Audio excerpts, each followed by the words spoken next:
Diana Ira, and I'm going to tell you guys about a wonderful story from a courageous and extraordinary woman.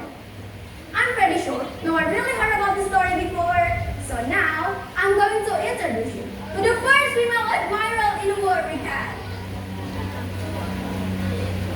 Kamala Hayati. In the 16th century, after the big battle between the Portuguese and Aceh, lots of soldiers from Aceh was passed away in the battle, including Kamala Hayati's husband, Admiral Zainal Abidin.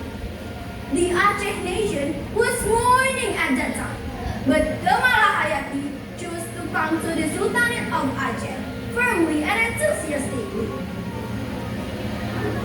Excuse me, the Honorable Sultan of Aceh. I respectfully want to convey my request for you.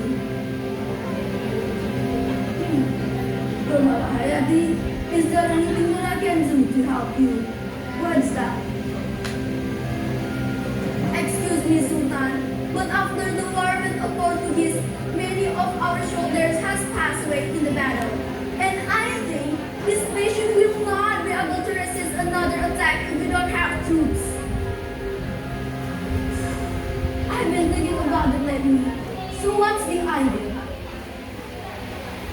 I want to propose you about an army information initiative, namely Inong Bali, consisting of widows of the Aceh soldiers who passed away in the battle.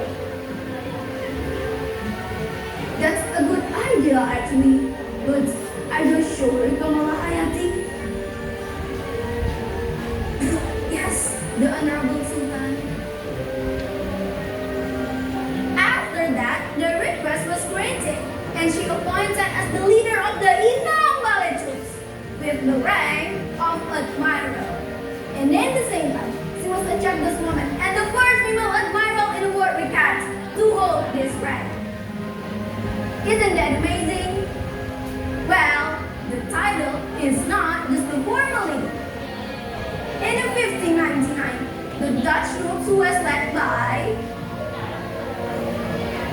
Commander Cornelis de Hoogman arrived in Aceh. They're conducting a meeting with a Sultan of Aceh by saying that they were willing to build a good relationship. At first, the Sultan accepted peacefully and happily, but gradually, the Dutch began a rebellion that triggered Kamala Hayati to be angry until proclaiming the Inong Bali troops for a battle. This is our time to